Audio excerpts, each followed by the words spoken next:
তোমরা যারা 2025 সালের মাধ্যমিকের পরীক্ষার্থীরা আছো, আজকের এই ভিডিওটি তোমাদের জন্য খুবই গুরুত্বপূর্ণ হতে চলেছে।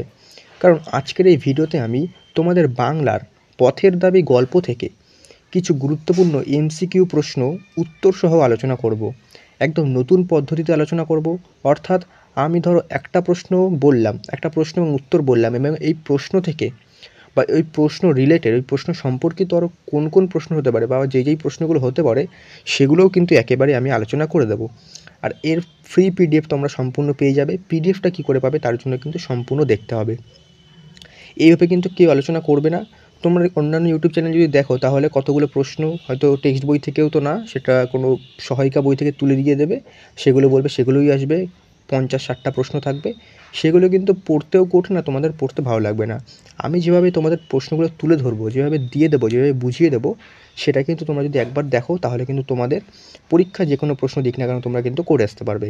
তবে একটাই শর্ত, তোমাদের কিন্তু টেক্সট বইটা ভালো করে পড়তে হবে। টেক্সট বইটা না পড়ে, গল্পটা না বুঝে, কবিতা না বুঝে তোমরা যদি ডাইরেক্ট শর্ট কোশ্চেন করতে যাও, তাহলে যেই প্রশ্নগুলো করছো সেগুলোর বাইরে যদি একটু ঘুরিয়ে দেয় তোমরা কিন্তু সেখানে আর পারবে না।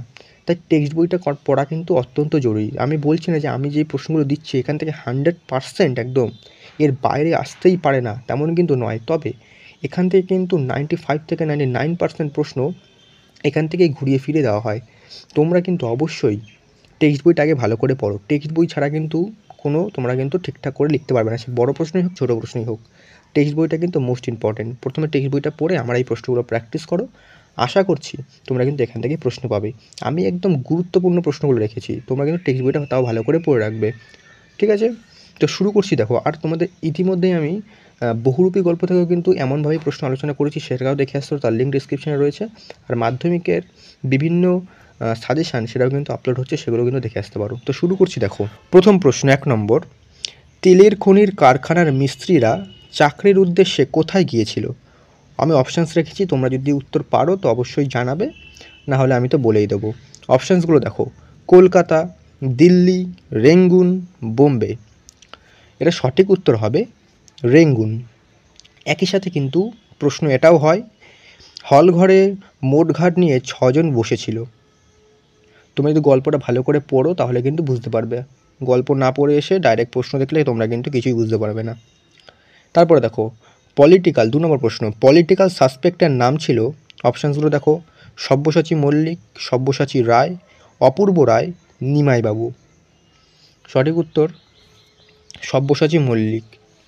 একই সাথে সব্যসাচী মল্লিক সম্পর্কিত কিছু প্রশ্ন হতে পারে, যেমন সব্যসাচী সন্দেহে আটক করা ব্যক্তির বয়স 30-32-এর অধিক নয়। বয়স জিজ্ঞেস করতে পারে যে বয়স কত ছিল, উত্তর হবে 30 এবং 32-এর অধিক নয়, 30-32-এর উপরে নয়।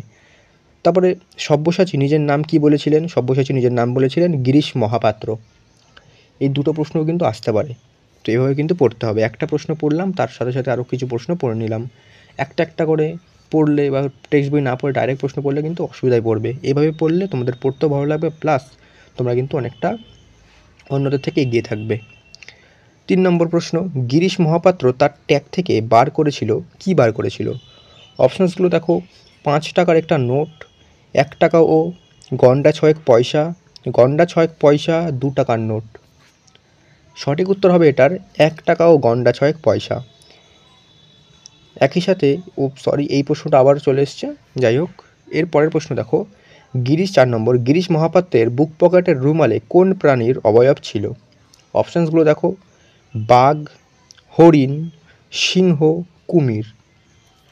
সঠিক উত্তর হবে বাঘ।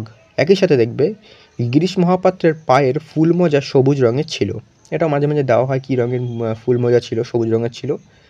তো গিরিশ মহাপাত্রের যে পুরো সাজসজ্জাটা ছিল সেটা কিন্তু ভালো করে পড়বে, সেখান থেকে কিন্তু শর্ট কোশ্চেন খুঁটিয়ে দেওয়া হয়। তো আমি কিন্তু সেরম প্রশ্ন সেখান থেকে সমস্ত প্রশ্ন রাখিনি, তবে আমি এই প্রশ্নটার মাধ্যমে তোমাদের বলে দিলাম সাজসজ্জাটা কিন্তু ভালো করে পড়ে রাখবে, সেখান থেকে কিন্তু প্রশ্ন দেওয়া হয়, বড় প্রশ্ন দেওয়া হয়। পরবর্তী প্রশ্ন 5 নম্বর, বুড়ো মানুষের কথাটা শুনো। বুড়ো মানুষটা কে? অপশানসগুলো দেখো, গিরিশ মহাপাত্র, নিমাইবাবু, অপূর্ব, জগদীশবাবু। এটা সঠিক উত্তর হয়ে যাবে অপশান নাম্বার খ, নিমাইবাবু। একই সাথে নিমাইবাবু সম্পর্কিত কিছু প্রশ্ন যেমন হতে পারে, যেমন তুমি এখন যেতে পারো মহাপাত্র। এই যে কথাটা এটা কে বলেছিলেন? নিমাইবাবু।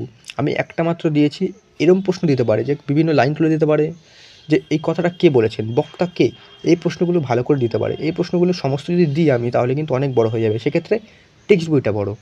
এবার কিন্তু প্রশ্ন এভাবে একটা একটা করে পড়লে তোমরা বুঝতেও পারবে না, প্লাস তোমাদের অসুবিধাও হবে, তাই টেক্সট বইটা পড়ো। আমিও একটা দিয়ে দিলাম বক্তাকে এইভাবে একটা প্রশ্ন আসতে পারে, সেটা কিন্তু তোমরা দেখে রাখবে। আমি চাইলে অনেক প্রশ্ন দিতে পারতাম, কিন্তু আমি অত প্রশ্ন দিইনি, আমি তোমাদের মেন ব্যাপারটা বুঝিয়ে দিচ্ছি যে কেমনভাবে পড়তে হয়। তারপরে দেখো, দয়ার সাগর পরকে সে যেদি নিজে খাইনে, এই কথাটা কে বলেছিলেন? জগদীশবাবু। দেখলে এই প্রশ্নগুলো কিন্তু পরীক্ষায় অনেক সময় দেয়, অনেক সময় না, বেশিরভাগ কিন্তু এই ধরনের প্রশ্নই দেওয়া হয়।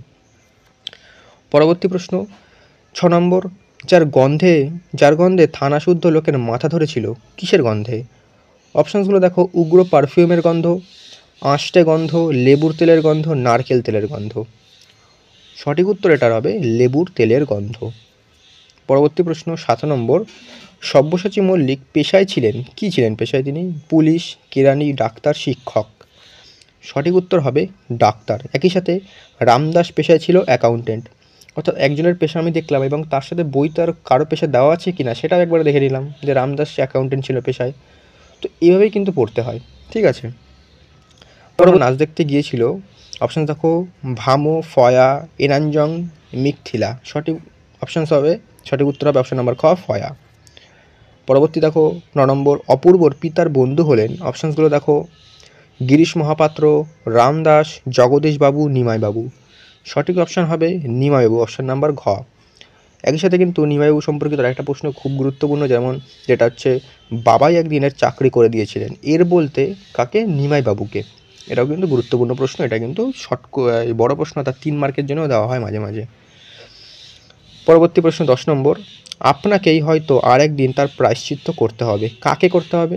অপশানসগুলো দেখো, নিমাইবাবুকে, অপূর্বকে, জগদীশবাবুকে, গিরিশ মহাপাত্রকে।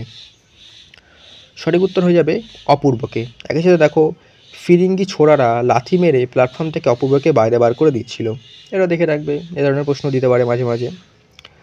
তো এই যে প্রশ্নগুলো আমি বলছি, এই প্রশ্নগুলো কিন্তু টেক্সট বই ছাড়া তোমরা কিন্তু বুঝতেও পারবে না, তোমাদের পড়তে অসুবিধা হবে। টেক্সট বইটা কিন্তু অবশ্যই পড়ো, যেটা আমি বারবার বলছি। নেক্সট প্রশ্ন 11 নম্বর, আমি কালই বার হয়ে যেতে পারি, অপূর্ব যেতে পারে কোথায়? অর্থাৎ অপূর্ব কোথায় বার হয়ে যেতে পারে? অপশানগুলো দেখো, ভামনগরে, বর্মায়, ম্যান্ডালে, এনাঞ্জংয়ে। সঠিক উত্তর হবে ভামনগরে। আরেকটা হতে পারে, অপূর্বর রেঙ্গুনে মন টিকছিল না। অর্থাৎ এমন দিতে পারে যে অপূর্বর কোথায় মন টিকছিল না, রেঙ্গুনে তার মন টিকছিল না। প্রশ্ন কিন্তু যে কোনোভাবে দিতে পারে, শর্ট কোশ্চেনে কিন্তু কোনো রকম সাজেশান হয় না। শর্ট কোশ্চেন কিন্তু বুদ্ধি লাগিয়ে ভালো করে টেক্সট বইটা পড়ে তারপরে কোন কোন ধরনের প্রশ্ন হতে পারে, একটা প্রশ্ন কতভাবে দিতে পারে সেভাবে কিন্তু পড়তে হয়।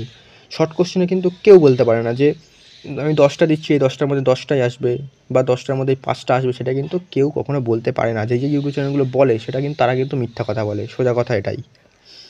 তারপরে দেখো 12 নম্বর, আমি বাবু ধর্মভীরু মানুষ, ধর্মভীরু মানুষটি কে? অপশানসগুলো দেখো, জগদীশবাবু, নিমাইবাবু, গিরিশ মহাপাত্র, অপূর্ব। সঠিক অপশানস কী হবে?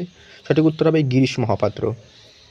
পরবর্তী প্রশ্ন, অপূর্ব ট্রেনে যে পাত্রে তার আহার সম্পূর্ণ করেছিল সেটি কিসের পাত্র ছিল? মাটির পাত্র, লোহার পাত্র, পিতলের পাত্র না টিনের পাত্র? সঠিক উত্তর কী হবে? পিতলের পাত্র। একই সাথে ট্রেনের মধ্যে কিছু ঘটনা ঘটেছিল, সেখান থেকে গুরুত্বপূর্ণ প্রশ্ন আসতে পারে, যেমন অপূর্বকে ট্রেনের কামরায় পুলিশ 3বার ঘুম ভাঙিয়ে দিয়েছিল। অর্থাৎ কে ঘুম ভাঙিয়ে দিয়েছিল বা কতবার ঘুম ভাঙিয়ে দিয়েছিল, এভাবে প্রশ্ন দিতে পারে। ট্রেনে অপূর্বর শয্যা প্রস্তুত করে দিয়েছিল ব্রাহ্মণ আরদালি। পরবর্তী প্রশ্ন 14 নম্বর, গিরিশ মহাপাত্রের সাথে অপূর্বর পুনরায় কোথায় দেখা হয়েছিল? অপশানস দেখো, পুলিশ স্টেশনে, রেল স্টেশনে, বিমানবন্দরে, জাহাজ ঘাটায়। সঠিক উত্তর হবে রেল স্টেশনে। আর অপূর্ব প্রথম শ্রেণীর যাত্রী ছিল, এটাও প্রশ্ন দিতে পারে যে অপূর্ব কোন শ্রেণীর যাত্রী ছিল ট্রেনে, অর্থাৎ প্রথম শ্রেণীর যাত্রী ছিল, সঠিক উত্তর হবে।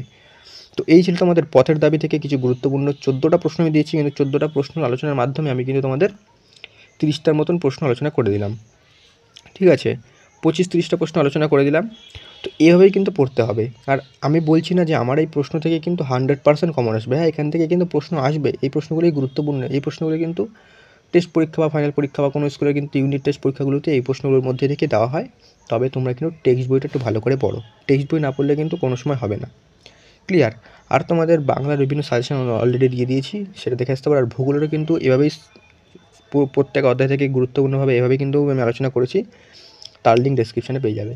তো আজকের জন্য এতটাই। আর পিডিএফের জন্য তোমার টেলিগ্রাম লিঙ্ক রয়েছে নিচে ডেসক্রিপশনে, সেখানে জয়েন করে পিডিএফটা সম্পূর্ণ বিনামূল্যে পেয়ে যাবে, কোনো রকম টাকা পয়সা লাগবে না। ক্লিয়ার? তো দেখা হচ্ছে পরবর্তী ভিডিওতে নতুন কোনো আপডেট ও সাজেশন নিয়ে।